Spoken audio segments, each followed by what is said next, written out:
a very timely question. Yeah, the answer to that is yes. We are actively in the process of addressing a senior media marketing representative right now.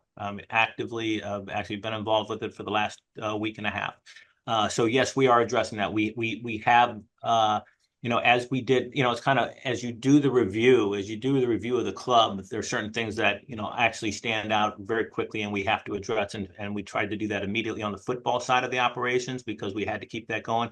But there's also some things that needed to be addressed, I would say, on the commercial, on the administrative side that are being addressed, but they're not highlight items. They're things that do take a little time because of just the change process that is required. But the answer to that question is yes. We are addressing a senior media marketing personnel. There is a slight shift that we'll see. It's turning it.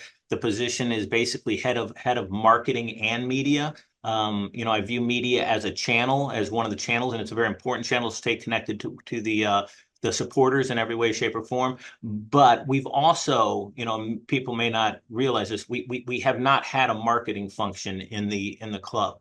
And I think that's absolutely critical to tie those two together because, when you're trying to get a message out or you're trying to get news out and your things out there, that marketing piece really should be driving it with the media supporting it. So the answer to that question, short, is yes, it's being addressed. It's being addressed right now. And there'll probably be, hopefully some announcements coming out shortly. Okay, thanks for that. Christopher James asked, can you please explain the rationale behind placing nearly all the club media content behind a paywall, especially when the exposure and visibility are already fairly limited? Chris says the club's YouTube channel used to be thriving and fans had easy access and engagement.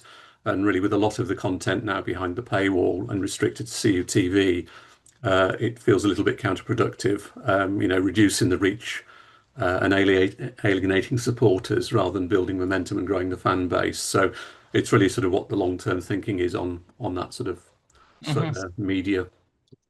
Fair question.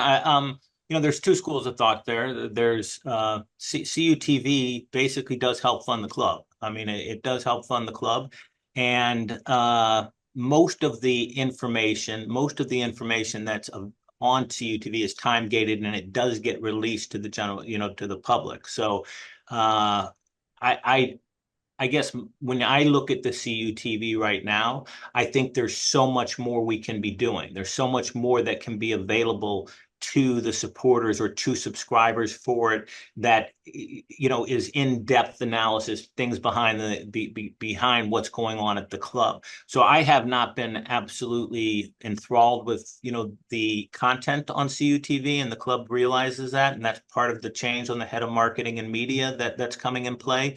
But I think there is a balance. The CUTV does help fund the club, and there needs to be sources of revenue to help fund the club.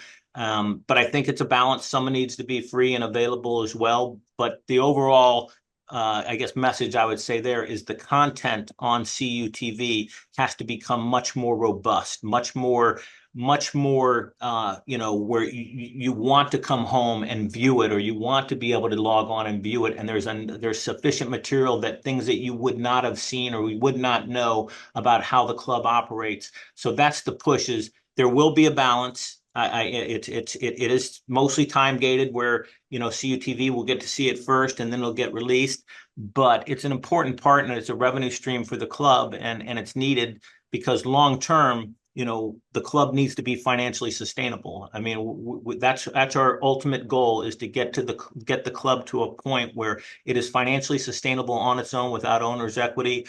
And I think we can get there, and that's one aspect of it. But there needs to be more robust content on that to make it more valuable, and to make supporters, or not make, but to have supporters say, I want to subscribe. I see the value that I'm getting. I see the in-depth interviews and different things that we're not getting right now, and we've never had in the past, is now becoming available. So that ties into the marketing and the media changes that are going on right now as well.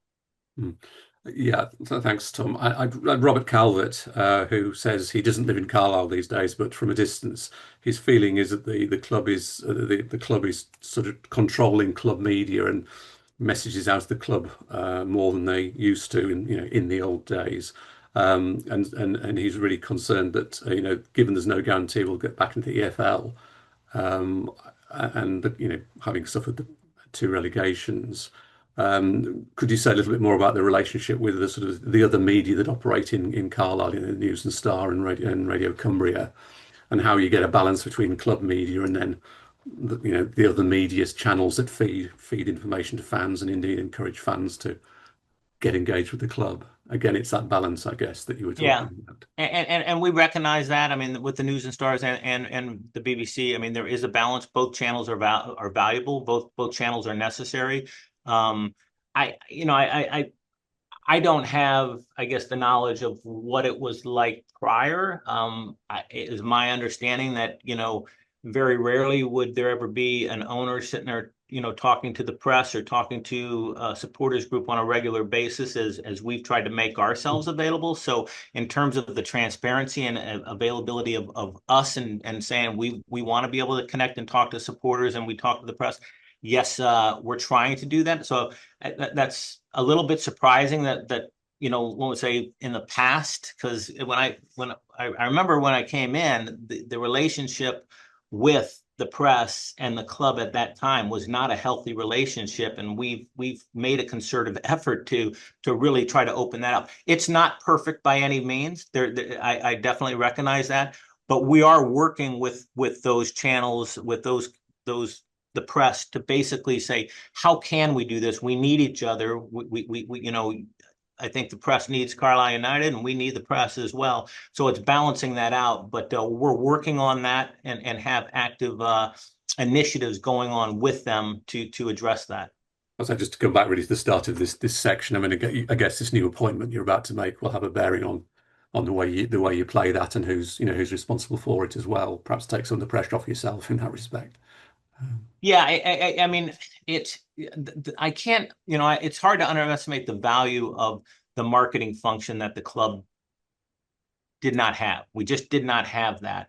And to me, the media is a channel. It's a channel to get that message out. But the message has to come from the marketing group in the club as to what we're doing, what our initiatives, what we're trying to hit, and all that. And so sometimes it's difficult when you just have a media department that maybe focuses on the football because that's what people want to hear, but they're not getting some of the broader messages that the club is trying to do. Because at the end of the day, yes, we want to move up and we want to get to League One and we want to be pushing for the championship, and that's where we want to be in 5 years. But there's an awful lot of other things that are going on around the club that are supporting that sometimes take a back seat.